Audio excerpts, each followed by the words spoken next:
ground zero is my friends and I in university had this group project to finish off our university degree, right? It's like a, the funny thing is that it's supposed to be a 4-person project. I'll move my camera a little bit so it's a little bit more centered on me. So probably talk with my hands. Okay. It's like a 4-person project, and they're all meant to be groups of exactly 4 people, unless you have an odd number of people in your class, in which case there might be a group of 5. And to finish off your engineering degree, you got to build something, and it doesn't have to be. You don't have to make a startup out of it, but it's not just meant to be research. It's meant to be like you research and then you build, and then you say what you've built, or maybe you say that it's impossible to build it because of these reasons. Yeah. A lot of people just do it as a project and then move on, but there are certainly a lot of people at my university who do it and then created companies out of it, like Pebble, like the smartwatch company. Yeah, awesome. It's very cool. Like they invented the smartwatch, Apple crushed them, and then Yeah. sometimes this is how it goes. Yeah, we knew about them. If you get crushed by Apple, like you made something real good, right? Yeah. But there are certainly, like, we were certainly inspired by some of the companies that were coming out. So there's actually quite a bit of drama around forming a group of 5 to take this project. I bet. Maybe that's like the first hiring and firing decision moment that we didn't even know we were encountering on. So in our group project, one of the guys didn't want to work with me. You personally? Even though we were all friends. Me personally. Okay. And we didn't really know why. But given that I was, I had lots of friends in my class, and I was like, cool, I'll just go find another group of 4. This isn't going to be a big deal for me. Like, I'm not, like, you're all still my friends. Like, I'm not sure what's going on with person A, but that's fine. And I talked to a couple other friends, and it seemed, a lot of my other friends had already made groups by this point. I guess, like I just had always been assuming I would have it with, the group of friends that became my co-founders. And after a lot of negotiation and like sort of mediation between the other people on my team and me, or actually it wasn't even with me, it was just him and the other people on my team trying to figure out, like, why don't you want to work with Derek? He eventually just said, okay, fine, well, I'll work with, like, we'll make a group of 5, we'll make a project together. True. That's a red flag though to start with. It certainly was. And it expressed itself really quickly. Because as we started, I guess we do co-op terms at school, right? So you go to school 4 months, you work for 4 months. I was working at Facebook, and then my last co-op term I took off. It's like I went back to the university and they have this program called like e-co-op or entrepreneurship co-op. So you can start your own company. So me and Andrew, who I believe you met Andrew at some point. He came to Australia. Both took the e-co-op. So we were really the first 2 like core co-founders, just because, like, we had a 4-month head start of doing this full time. And there was another co-founder, Rachel, who was not a part of the team since 2015, but at the time she was a part of the team, and she was also a part of it. So we were the kind of the 3 core people. Chad and the other guy, Hayden, were on doing their own co-ops, and like that was fine. Like, it wasn't really a big deal. Like, we all signed up for different internships. Theirs were 8-month-long internships, whereas we could all do 4-month-long ones and then spend 4 months working on the company. When we came back to school is that the one guy who didn't want to work with me just wasn't working with anybody else effectively is on the team. And we were kind of put in a hard spot, because on one hand, like, we did incorporate a company and we assigned our IP, but we didn't sign vesting agreements, which I'm sure you're probably covering at some point in one of your master classes. But the whole idea of stock restriction, like, you own nothing for the first 2 years, and then your 20% of the company you will vest over the next, and based on 2 more years. KPIs or targets or something, and not leaving. There's time KPIs, but like basically you sign one when you start your company, because it's like those first 2 years are critical. If people fight, if people leave, if people aren't good fits, you leave and you don't get anything because that's just, That's how it is. And so just how it is. you hadn't signed those. So this guy, like, in theory, We had talked 20% of. Exactly. Yeah. And the thing is we had been friends for years. Like since the first day of the first lecture of class, you sit beside your friends, and then those are the friends you make, right? So it was approaching Christmas time, where we all have like a few weeks off of school, and it was the last, and that would lead up to the last 4 months before we all have to become like adults and get real full-time jobs. Yeah. And Yeah. and the rest of us had talked and kind of agreed that it wasn't really working out that well. And we didn't want him to go, and we know that we didn't have the vesting agreement signed, but we didn't want to go through that break and then not give him like a few weeks to build a resume or start applying to jobs, because a lot of people were hiring the new grads. And we said, hey, it's not working out. You should probably find a new job over the break. And that backfired really hard on us. Oh, yes? Tell me about that. I mean, I guess like I don't know how much of this is. I guess like before I do, like how much like is this video like literally going to go on like a video on YouTube or something like that, or are you just paraphrasing what I'm going to say? No, video on YouTube. So okay. Yeah, maybe be careful. No, that's fine. I mean, sure. Basically, when people are kicked out of a group, especially. Can cut, by the way, I can send you this, of course, after. And if there's something you just thought didn't come across correctly, we can just edit it out. It's not a big deal. Yeah. When you kick somebody out of a group project, especially when it's someone that is a friend, I mean, we were thinking maybe on the benevolent side of relationships that, we are friends, we will still pursue as friends through this. But betrayal from someone who you've seen as a friend for like 5 years through every lecture, every piece of homework, is also a pretty big betrayal. And like I don't blame them for being mad that we kicked him out. It's not the response we wanted. It wasn't the intention we had, but he was very mad, but that resulted in us. Sorry, go ahead. You guys are in uni, right? So you're still quite young. How old are you at that stage? Like, what was it? 2014. So I would have been 21. Yeah. So I mean that's still young. I mean, the understanding how to set like really clear expectations. And like communication guidelines and boundaries and all these things is a really tough thing to do at that stage, right? I think it's just really hard to work with friends. I mean, that's just another, like that's going to come up again later in the story. Yeah. Is that when you have a really long rapport with someone, if you bring them into a business with you, be prepared that your friendship ends the same time your business relationship ends. Yeah. Almost never are you going to be able to keep friendships alive after a business relationship ends. I've had exactly the same experience. Just the first time as well, and then never again. Yeah. Yeah. Like the result of like that, because we didn't have the agreement signed, we did have to, spend a year painfully negotiating some sort of settlement with him, and really? An equity settlement.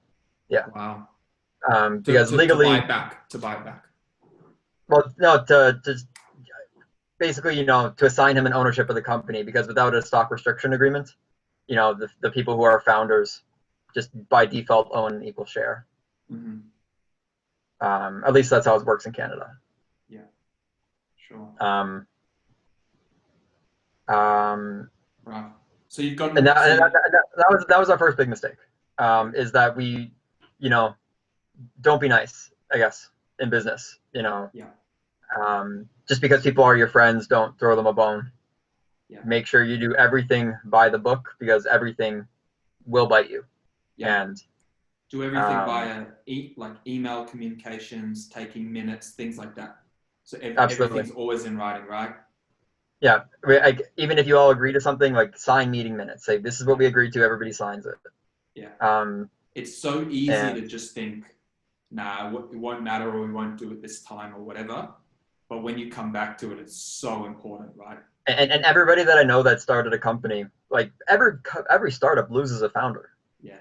Like very rarely do you have a team that doesn't lose an early an early hire, an early person, a founder of some kind. And after everybody goes through that experience, they all will preach this method. But before that, everybody who is just getting preached to thinks, oh, it's not going to be me. Yes. And then it is. Special. Everyone's special. Especially Like, when oh, no, we're the good friends. We're really good. Yeah. Absolutely. And so what happened, or what came with your hypothesis that made you continue on with this project in the first place? Why did you decide that this was worth pursuing? Because I mean, starting any kind of business or startup, like, that's a serious endeavor. Maybe you didn't know about how serious an endeavor it was. At this point, we already won the Dyson Award. So we entered the Dyson Award competition. What is that? Is Dyson the company, like the vacuum company, the vacuum guy? Yeah, so they put out an engineering and entrepreneurship competition. Every country around the world can enter. It goes through like a national phase, an international phase, a top 20, and a finals. Yeah. So we came second in the world in 2014. Wow. How many registrants do you know? Thousands. Really? Yeah. I mean, awesome. I don't remember the exact number, but when we won, we had enough impressions from Nielsen. We had 1.5 billion impressions on your website. Through all the media pieces that we were featured in. And if you combine like all the, we were in Chinese GQ, BBC, every state in the US and national media, every province in Canada, all over Europe. We had 1.5 billion impressions. So it's like, cool. People are interested in this. My dad was at a bar in Sydney, and he heard people behind him talking about our project. At the time. And he messages me like, you're never going to believe this. Like, the people behind me are talking about what you're doing. Well, there's lots of sun in Sydney. Absolutely. But that was certainly like, cool. Okay, well, we have a good idea. Like, cool. Like this is going to be worth doing. And because once we had that award, we started winning awards. And I mean, I think it's in my little, it's the biggest part of SunCare is we won so many awards when we started. I mean, all that also was a downfall of us. We can get to that in a bit. Okay, but tell us, we originally called SunCare. It doesn't really matter, but whatever the project is, what is it? What's SunCare? What do you mean? What is SunCare? So what is SunCare? It's a great question. So at the start, when like our invention that we won the Dyson Award was like a pen, and it contained an ink, and you would draw the ink onto your skin, and that ink would change color when you needed to reapply your sunscreen.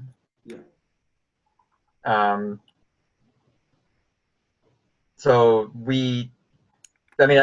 so many tangents, right? So many tangents you can go down because that's not where we ended up, right? We ended up with the sticker, which I'm still wearing from golfing today. I don't know if you can see it.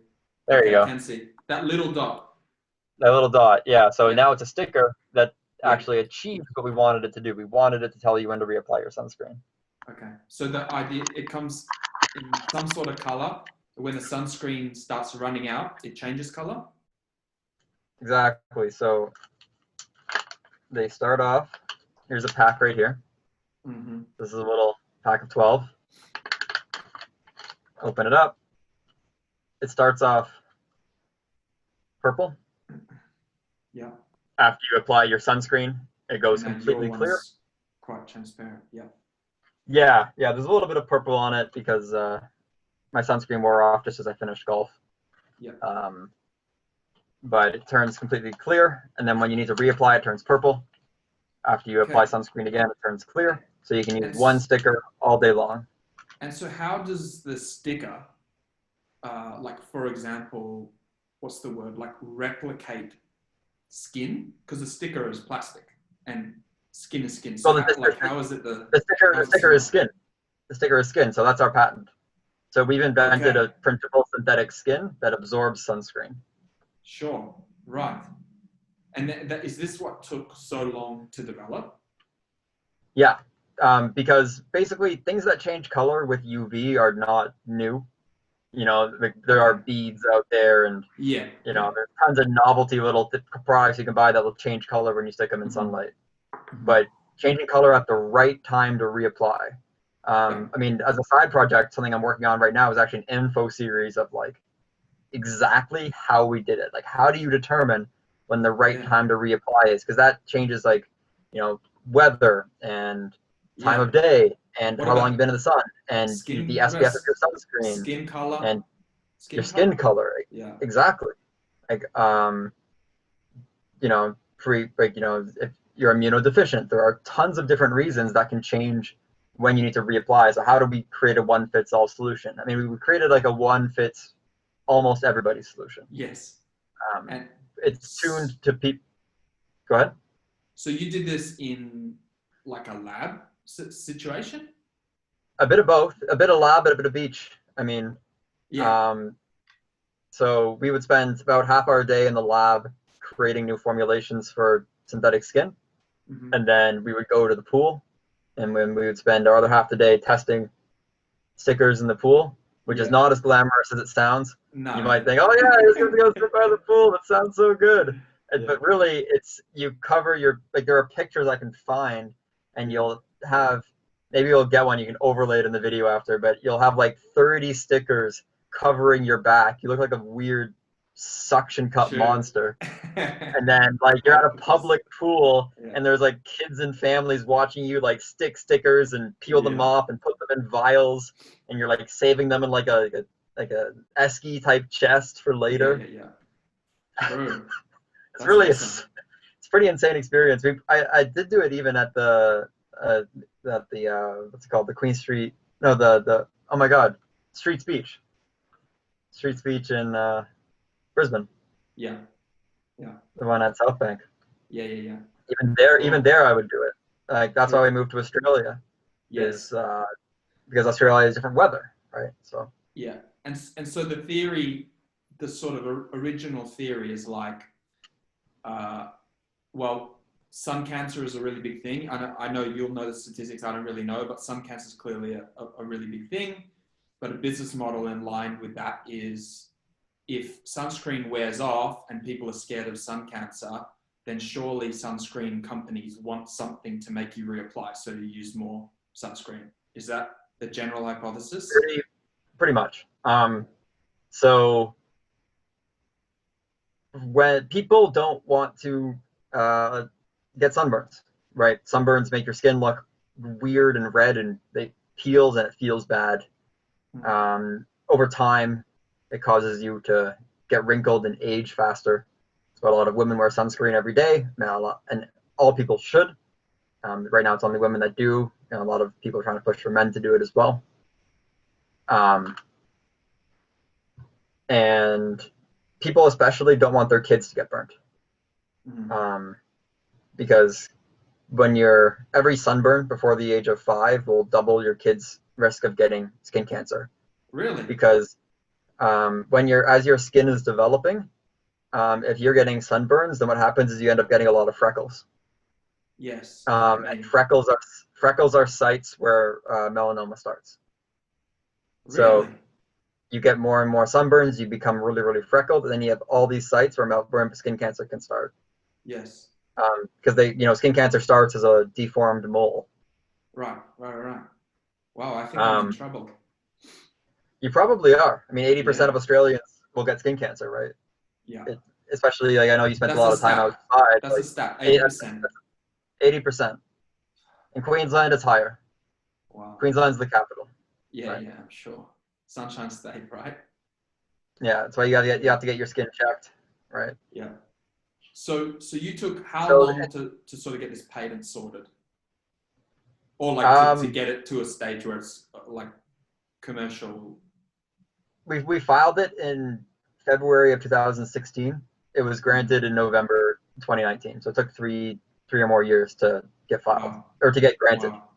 And so how do And that's you, and as a group of four then, how do you survive that long, just like continuously spending money on like, well, you're continuously like trying to, I don't know what the word is, iterate or upgrade it.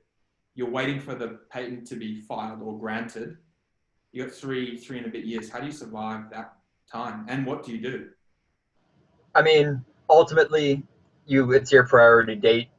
So you could launch the next day after you file it. Yeah. And if anybody infringes after that, you can take them back. Yeah. Once we had a formulation that worked, it was clinical trials was the next step,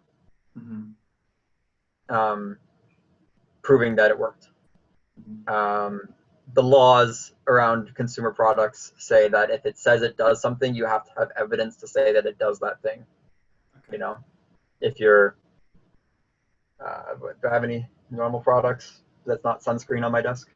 No. I have lip balm. What does it say? I swear it's all sunscreen. Yeah, no, I got like a candle, like what else? Headphones, bike lights, fan. You know, it's all sunscreen, really. You know, it just basically if our product says on it, you know, like if it says see when to reapply sunscreen,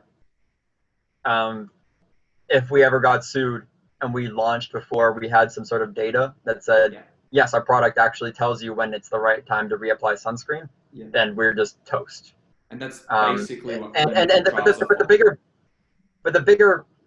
that's one reason, but the bigger reason is for the, you know, going back to who our real partner is, you know, our real partner being sunscreen companies. Yes. Because when people use sunscreen properly, people only apply 25% of the recommended amount of sunscreen. Sure. So that's why people only half of their body, half of the body that they're meant to. Right. So people don't use enough sunscreen, and the sunscreen companies would love if used more. If our product can effectively help people use more, and it would make people just consume more, so great, better for their bottom line. But two, you know, there's a lot of sunscreen companies, like every year, every summer, there's a sunscreen company that gets flamed in the media by like some mom who claims she sprayed lots on her little kid. And then her kid got this horrific sunburn and she says, well, I was sold defective sunscreen. It's not my fault. And then every year, the sunscreen company tests that bottle plus every other bottle in the market. Yeah. And every year, the sunscreen works fine. Yes. Because sunscreens have been around for so long, they always will, you know, that's nuts. 99.99% of the time, it's the consumer that uses it wrong. Yeah. But the sunscreen company eats the PR damage. Of course they do. So our product, if it can help people use sunscreen better, you know, if they're wearing a sticker and they didn't put on enough sunscreen, the sticker is going to tell them that. Yeah. So it's a lot easier for them to know, because like parents aren't trying to do this just to, you know, horrifically burn their kids and get money. You know, they're really passionate about keeping their kids probably safe. are though. Okay, the United States is full of everything, right? Yeah. So go figure. But I think most people are just, you know, trying to keep their kids safe. Yeah. So you still didn't answer the question though. How do you survive 3.5-ish years without actually selling anything? Yeah. What do you guys do personally? What do you do as a business in theory? Well, we had to do clinical trials, but we, like, monetarily, grants, business awards and grants. We obviously have a really good knack for doing grants. Yes. We won almost every grant that we applied for. Really? As a business, the idea of sun care, like this company, is the perfect intersection, because it's you know, deep tech or biotech. Yeah. You know, there's a synthetic skin technology. It's a consumer product with proprietary intel. Like, that's deep tech, right? And it's easy to understand. That goes a long way. It is easy to understand. It's so easy to understand, and like most people who have like really good biotech ideas, they, you know, for the life of them, their biggest struggle is, what does it do? Yes. And like, even if they can say what it does, it seems too far fetched and too impractical that team could actually make it happen. Yeah. Whereas like they look at our idea and they go, oh, no one's built it. Doesn't sound too hard. I understand it. Yeah. All right, well, this seems like a really good case to win. Yeah. So how much do you reckon you guys have won in grants and competitions since the start? 1.2 million around. 1.2. Yeah. Really? So how much of that goes to spending on development, and how much of that between the four of you do you end up paying yourselves over that period? So as founders, we did go down to 3. So there is another founder that we did also part with in 2015. Is that a similar story to the first? Yes and no. I mean, yes, the person that left was Rachel, who was one of the original co-founders. Uh-huh. When we switched from the marker idea where you draw the ink onto your skin to the sticker idea, a lot of issues were happening from a personal level, communication level in between the team. It was just the time.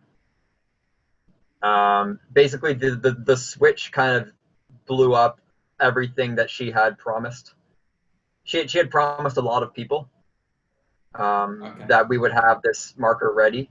Like investors. And yeah, a lot of like people who gave we worked out of our university's incubator center, and she would consistently misrepresent us to people, and then when we would say, hey, this is misrepresenting, the classic startup response is, no, just build faster. Yes. This is your fault. You are not working hard enough.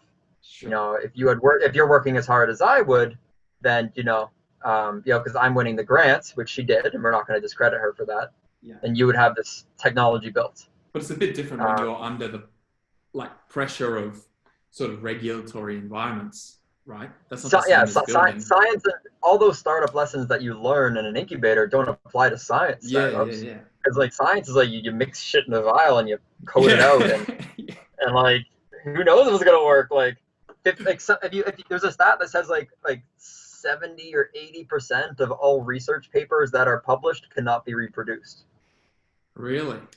So even if you're looking up peer-reviewed and published papers and you're trying to reproduce their results, 80% of them are irreproducible, and that's just really? a global scientific stat. That's nuts. Just because how the research world works is people are at the end of the day, anyone who authors a paper is either a professor who is pressured by their university to pump out papers for their grants, and their stats, and getting government money for that way, or it's a grad student who wants to get their degree and possibly move on and get a job. Yeah. And some of these PhD students will suffer for years to try and make something work, and then they'll just say it worked. Yeah. Pass their yeah. And ultimately you can't blame those people for just wanting to get out of it, but it's really hard. It makes science really hard because it's not like everything that's published is the truth, is the Bible, Yeah. The whole anti-vax movement is flounders in that. They find papers that were fundamentally wrong that got published somehow, and then hold on to them to their life like they are law, they are thing, but it's not correct. Sometimes science is wrong. So with this, with Rachel, you still hadn't sorted out anything like the vesting docs or anything like that? At that point we had. Oh, okay. At that point we had. Yeah. So we did it by the book, where we set it. There was a assigned value to the shares. The corporation paid that value. Okay. And he bought plus it out just like that. Just a straight buyout. Yeah. Oh, that's pretty good. That's pretty clean. Pretty clean. It was much easier than the other one, though, right? Yeah, I mean, she did work and did get us grants, but from a leadership perspective, it just wasn't working. And a team's perspective, it just wasn't working. Mm-hmm. So, yeah. As you got closer to that date, you said 2019 date, basically where the IP was good, clinical testing's done. Yeah. What do you start planning for? What do you try to do? So 2016 to 2018 was pretty much all clinical trials. So that's when I was in Australia. That's when you met me, because we were running them with QT. On the back end, it was what was going on in Canada was scale up. So we had won grant money, and we had raised about $500,000 in investor angel capital. So that's on top of the 1.2 you sort of on top of that, yeah. Stuff. Yeah. Yeah, so we're close to around 2 if you add up like lifetime value of grants and money in. Um,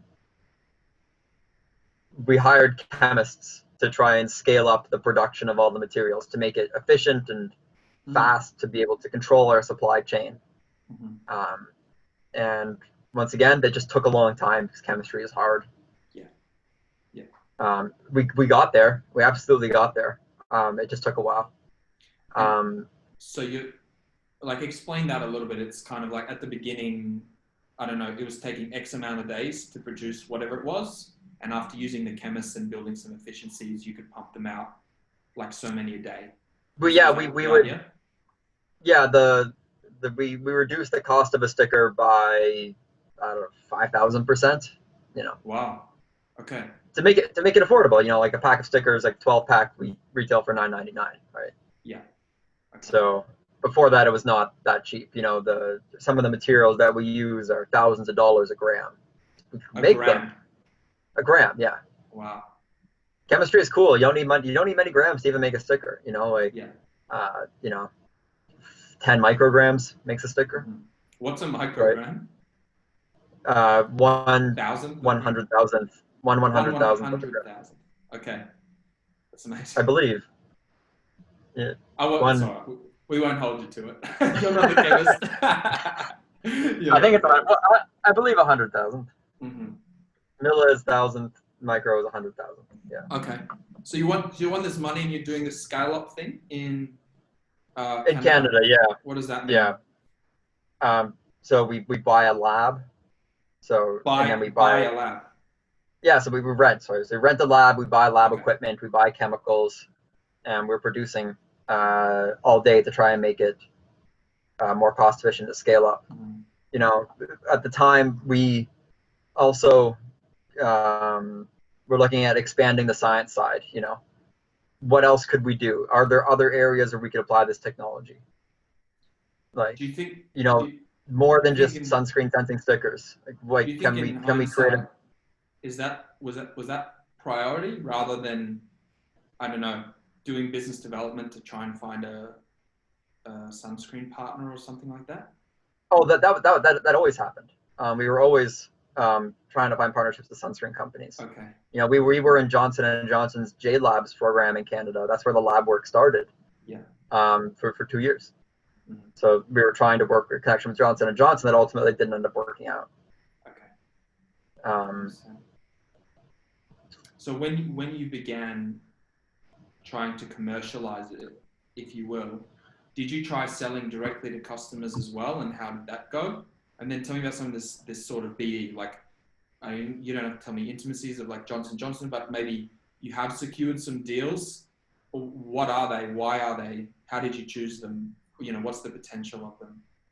Right. So the deal we did secure was with Sultan in the UK. Okay. So Sultan is the #1 sunscreen brand in Europe, or in the UK at least. So they're sold in the Boots pharmacies, so they're the biggest pharmacy brand. Yeah. So they have a white labeled version of our product. They chose us, which was the fun thing. So they messaged us. They cold called us and they said, "We love what you do. Can we get this white Really? label?" Wow. Yeah. Oh, so what? Tell me about the deal. White label. Right. So their brand, our technology. Yes. And they sell. But you're asking why white label? Like, why would we agree to that if we have a unique technology? Why would we just give it away? Scale. It's for money. Yeah. Yeah. Again. Yeah. It proves that sunscreen and Spot My UV. You know, like if this trial goes well, this is our first year doing it. It proves that this is the right combination. It proves to other sunscreen brands that cover other countries that, you know, they put this package out. They not only did they sell the product, but they also sold this much more sunscreen. Yeah. And right. So what you know, does their a trial customers mean? are happier. What does a trial mean? So we're in 800 stores in the UK right now. Really? Right now? Right now, yeah. Wow. You can buy it online or you go to 800 Boots pharmacies in the UK. Yeah. Okay, so we're currently on this deal that you're doing, and so my question is, what does a trial mean? So it's our first year. I mean, obviously they can choose to not continue, not buy it again next year. So they bought it some sort of volume to begin with. Exactly. Yeah. So we're in eight. We had enough to launch in 800 other stores. Wow, that's awesome. And so yeah, it was really good. After the year, after the trial, then it's kind of like hopefully there's proof, and then you can go on to other companies. You can basically contact them with a serious proof case and be like, let's go. Exactly. Yeah. Yeah. The biggest problem, like the biggest reason why sunscreen deals haven't worked out in the past is just that our product is new and these companies don't take risks. And ultimately, they want to see it work. They want to see that we can succeed without them. If we can succeed without them, then we'll definitely succeed with them. Yes. But it's not a guarantee that we'll succeed with them. Yeah. The companies that like the sunscreen has actually consolidated in the last few years, which is really interesting for us in the sense that companies have. Yeah, so Nivea now owns Nivea and Coppertone, and they each used to have 20% market stake. Now that one company has 40% of the global. So they combined, they merged two of the biggest brands. SC Johnson bought two big sunscreen companies as well for a few $100 million, Sunbum and Kula Bear Republic. Yeah. And then Johnson & Johnson owns Neutrogena and Aveeno. Edgewell owns Banana Boat, Hawaiian Tropic. So between those few very big companies now, like they own probably 50% or more, 60, 70% or more of the global sunscreen market. You kind of get one right, and then you only need to do 3 or 4 more deals, and you sort of got everyone. Yeah, or even just one more, really. Right. Okay. Yeah, because it would be very hard to probably do a deal with multiple different sunscreen companies, but even just a deal with one of them, exclusivity with one would be huge for a company like us. Yeah. So you've been doing this you're sort of like waiting to become commercial or like make sort of significant money, if you will, for more than 4 years now. 6 years. 6 years since we started, yeah. Since you started, playing around or doing the project. There must have been doubt in your mind throughout, like continuously throughout times. 6 years is a long time to dedicate to something, to not really, well, now you have something to show for it, of course, but until recently. And how did you, like, I know you had 1.2 million and you raised extra money and whatever, but were you guys paying yourselves properly? I mean, how's all that? No. How does all that go? No, we still don't earn, we still earn minimum wage. Actual minimum, like Canadian minimum? Yes, actual minimum wage. After 6 years? Yeah. That's heavy. Yeah, but what about the doubt? It's and the doubt? Not so much the doubt. I mean, you wouldn't take minimum wage if you had doubts. One of the things I learned the hard way was sort of continuously reinvesting everything, your time, all the money you may or may not make or raise, and taking hardly any wage, right? And then in the end, of course, touch wood, it could all blow up, right? So you spent 6 years, all this stuff, and then you kind of actually come out with nothing. Do you have any fear of that? Oh yeah, it's very real that this pandemic kills us. I mean, we launched and then the world says, all right, well, all the things we care about are just essentials. Like who's going to be trying out new products? Yeah. Like, people would try out our product when they're on vacation or they're traveling or they're allowed to go outside. And, besides the craziness that is the United States, most people are, while they're surviving this pandemic, are not going outside. They're not traveling. They're not going on vacation. We were talking about golf when we started this call, but golf's like the only thing people can do. And, maybe, a smarter version of us would heavily market towards golf, predicting this pandemic, Sure. But, when you hear about a pandemic starting in China, you're like, okay, what's this mean? Then by the time it's March, 3 months later, the world's on fire pretty much. And so when did you go into all these boots?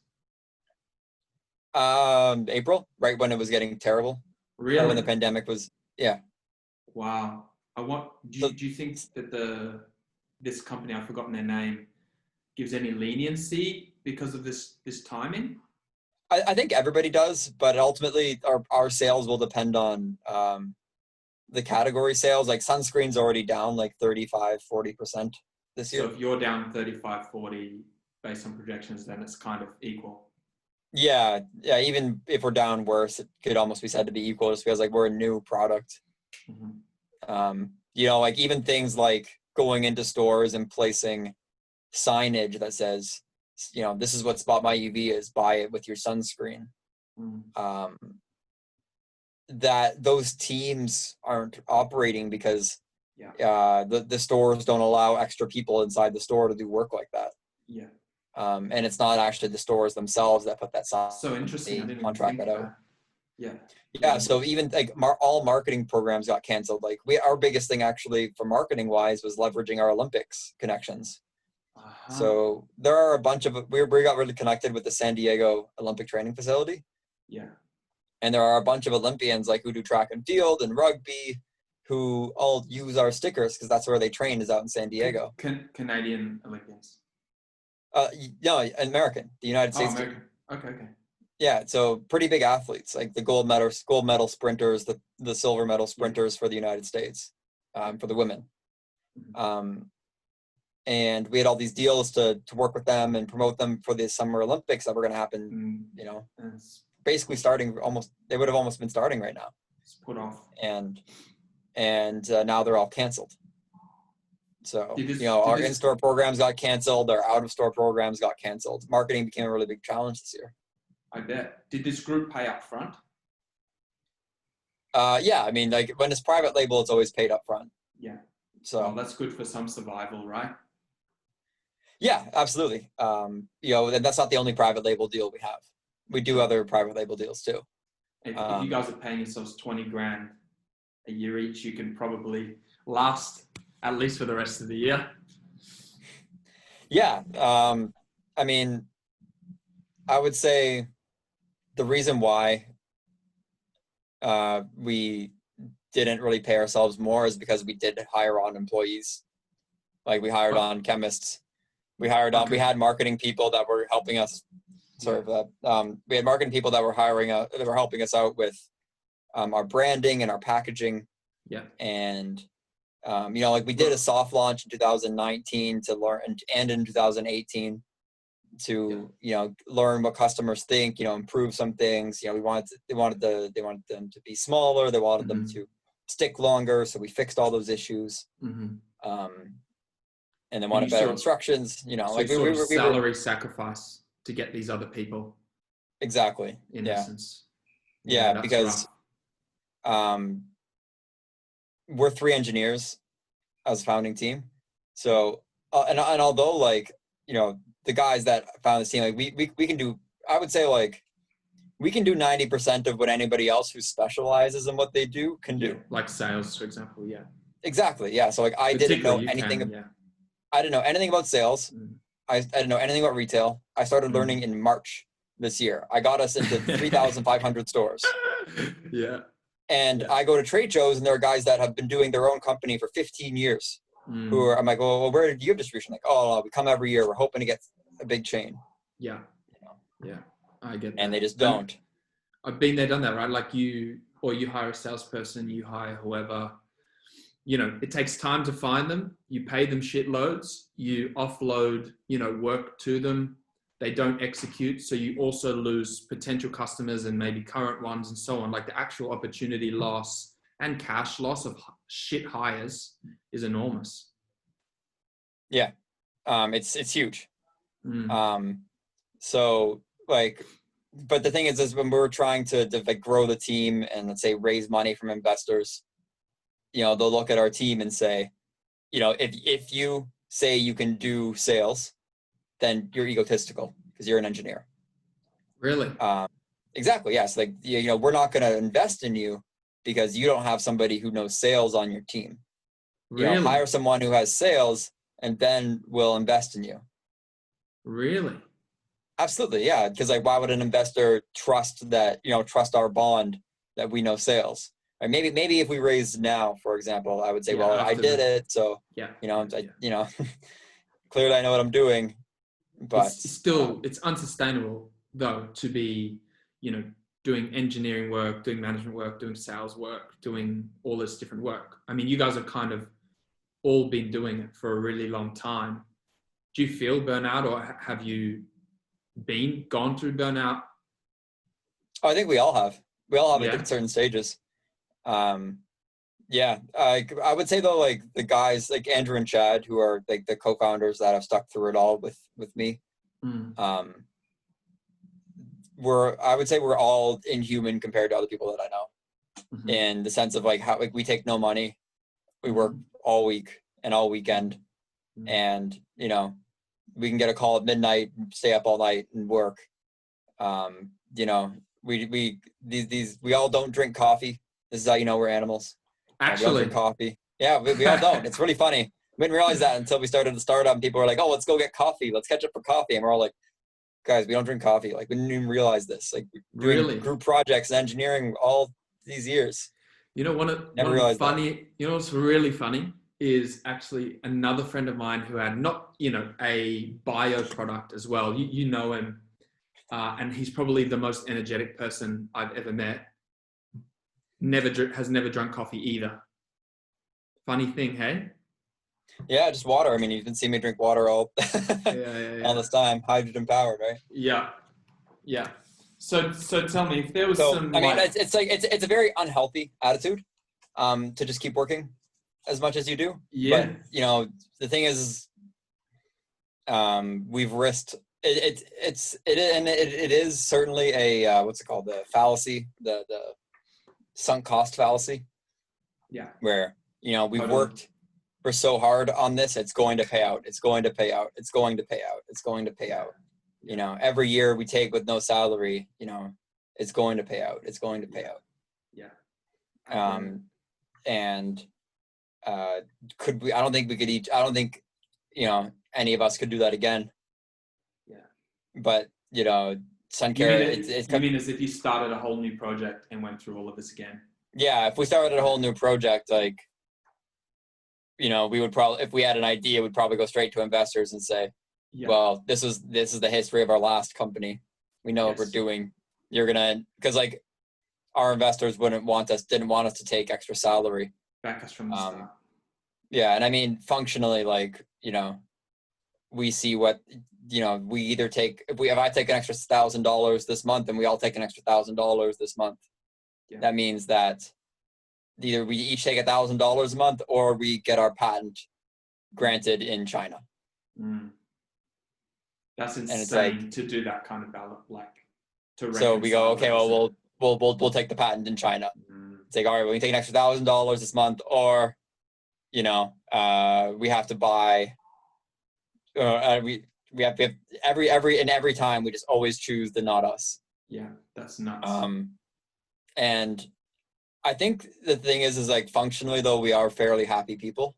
Yes. Like, I don't think any of us have a materialistic bone in our body. Yeah. Which certainly, like none of us care to own anything nice, care for money, care for nice cars, care for a big house. But you do. None of us have a family. None of us are getting married anytime soon. But you do have to choose the shitty golf course far away that's $30. Hey, it's near my mom's house. I actually got to see her. Okay, no shitty area. Fine. But yeah. I mean, I went golfing with my friends who also make real person money, right? When golfing with the other founders. Yeah. They make real engineering, $100,000 salaries, and they still wanted this spring for the $30 golf. So yeah.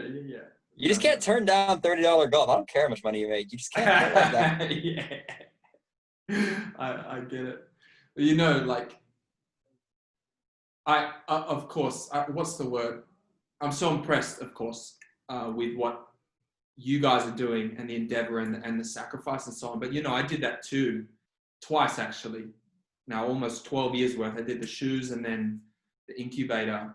And just right, but I would say a huge difference between me and you is you have you're pretty well off, financially from your family. Yeah. I live in But it. that This is like you're how much older than me? What? You're 29? I'm 30, yeah. 30, 30. You're 30, 4 years yeah. So you're 2 years older than me. Mm. And you know, I know your apartment is, and then this is Yeah.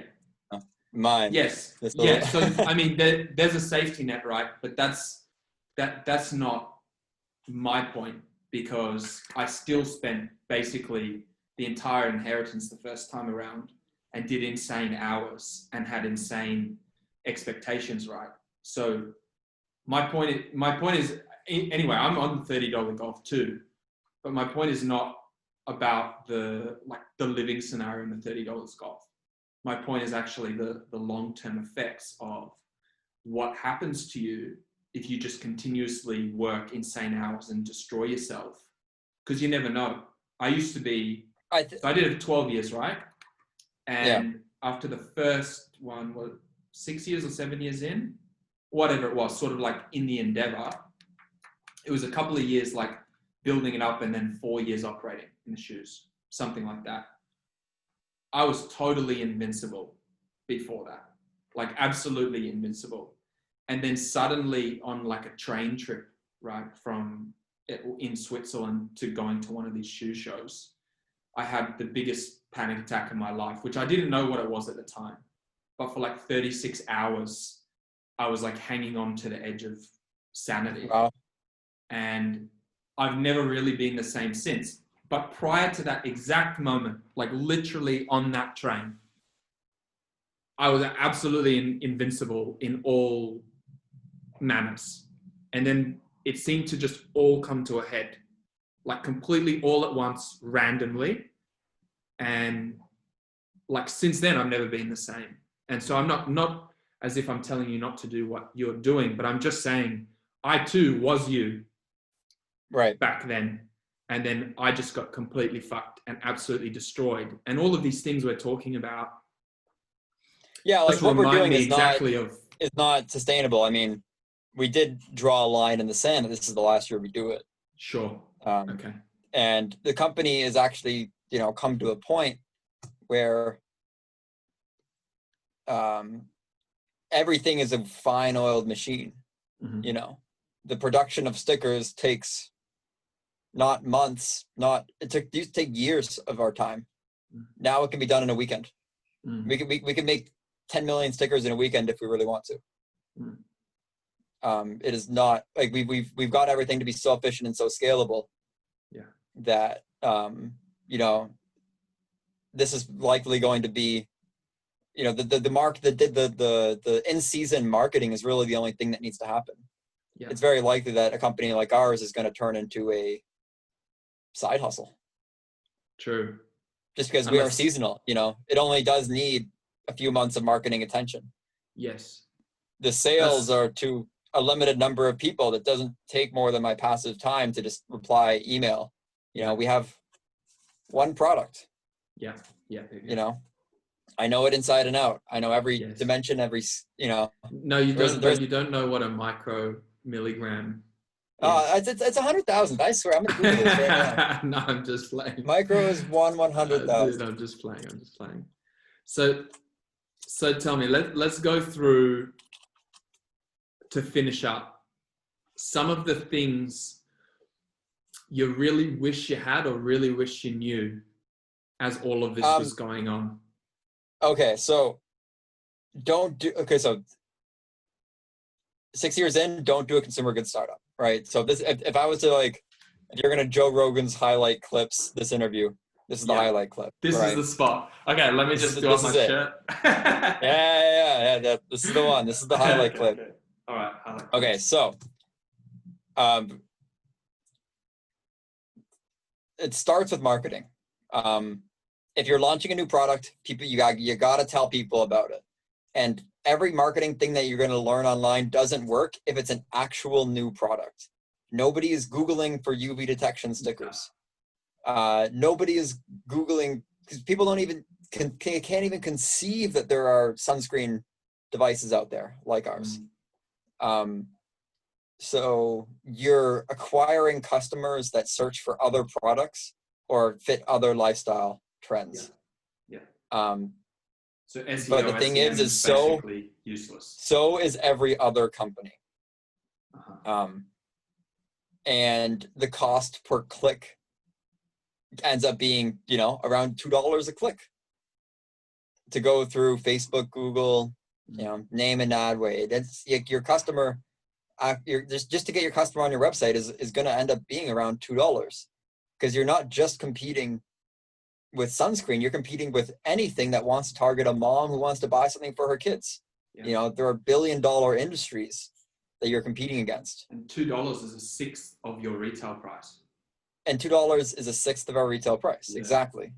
Yeah, not including converting, the cost associated, etc. And if you are a consumer brand, and let's say you have not only stickers, but let's say you have a lotion and a hair product and shampoo, maybe you've got a suite of 50 to 60 different products. When somebody comes to your website, they're not just going to buy stickers, they're going to buy maybe 5 to 6 different things. Then all of a sudden, that's when it becomes worth it. And this is why you don't see small brands survive unless their product sells for a lot of money, like smartwatch brands and those electric skateboards, and I could think of lots of consumer goods startups that only really sell one invention. Yeah. Like, my friend Grobo, who sell like a grow your own weed at home device is like $4,000 a machine.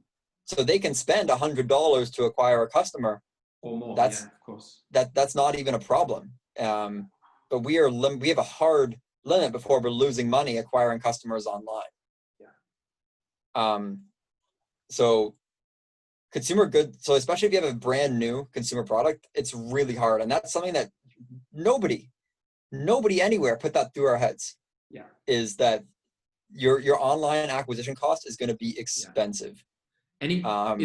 I think that's not just limited to consumer goods. I totally get what you're saying, but if you're trying to do anything that's super different, like trying to almost create a category, if you will.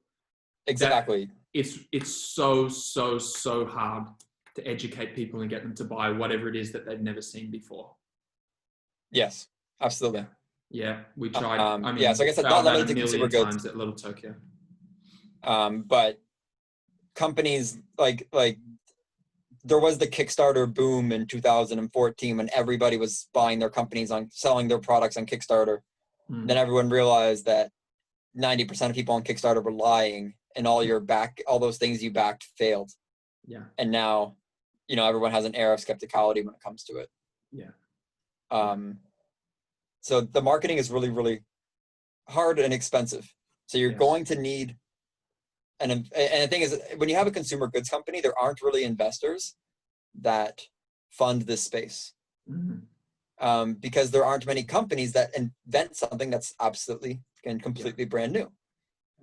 If you're basically taking something that people are familiar with and adding a spin to it, those can succeed because people are already looking for it. Like I know a guy who makes panko breadcrumbs, but made out of ground pork rinds. So if you want to add protein to your keto diet and not use bread, but you still want to have things that need breadcrumbs, you can use these pork rinds. And it's like, oh, okay, well, you just take people who are searching for keto and you redirect them to your thing. And that works. And those companies are more than happy.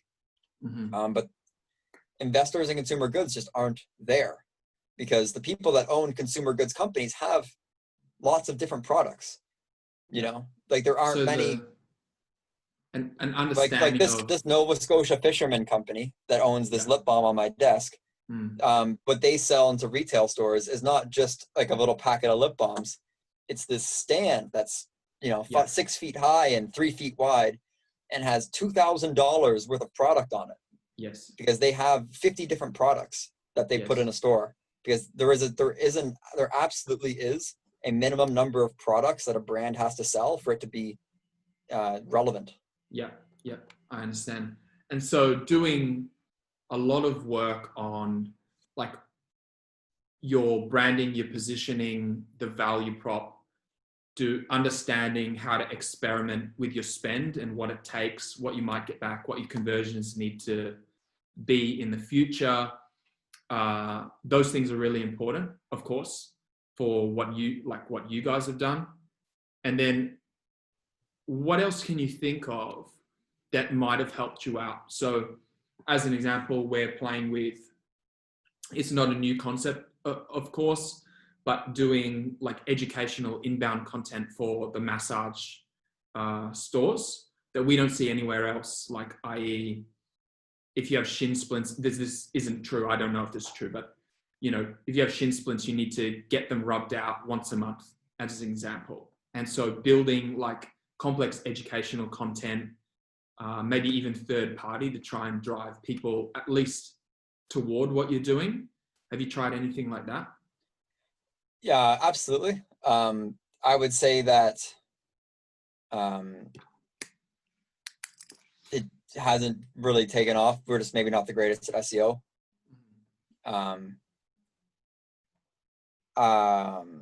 Yeah, like I don't know if I have any like things I wish I knew about marketing, because we haven't really truly found success in it yet. Okay. What's working the most successful for us is that partnership in the UK. That's because it is attached to a sunscreen company. You know, the hypothesis has been there all along. Yeah. A very, very interesting alternative route that we talked about with our business years ago was, do we launch our own sunscreen brand? Mm-hmm. To just put the package in people's faces. And we said, no, why would we compete with 50 other brands that exist in the sunscreen space when we can partner with all of them? Yeah. And we tried to partner with all of them, and it ended up that they all said no until one reached out to us and said they wanted it. Yeah. And it's always your inbound customers that are successful. I mean, yes. If you ever have inbound customers, like every inbound customer we have made a lot of money off of, and not off of, a lot of money with. Like, yes, people that reach out to us have all been amazing, and things that people that we reach out to is just day in, day out. It's so much work to get to reach out to people and get them to listen to you. And how do you think, for example, the inbound ones that have come, how they hear about you? Do you know? Oh, it is so funny. Some of these stories are wild. So like one is a guy that I used to work out with. His mom worked at a company, and his mom was complaining that she needed to figure out some new consumer products to invest in. And he's like, oh, I used to work out with this guy and they did this. And then that was it. So it was like some far off keyword. He ended up working up in California, you know, and his mom was just weird connections, right? Another one was these aren't strategic. You're not going to tell me these are strategic. They haven't really been strategic. Like the Sultan people were strictly looking how they were just trying to find ways to make people use sunscreen better, because they're, Walgreens and Boots made a strategic commitment with like skin cancer charities to say, we should be doing more to teach people about proper sunscreen use. And yeah, it's all the other ones have not been strategic, I would say. It has just been I guess like that's the thing, is like you do everything right for so long, eventually something's will work. Yes. You go to every conference, you shake every hand, you never know, not knowing who one day is going to like you and remember you and connect you. Or talk to who, or talk to who, but bit like building viral campaigns. Actually, you just make a lot of videos over a long time, and sooner or later Jimmy Kimmel finds it online and thinks it's real cool and posts it, and it starts going viral, right? Oh yeah, like I've got a friend who's a stand-up comedian, and like if you look at his YouTube history, it's amazing.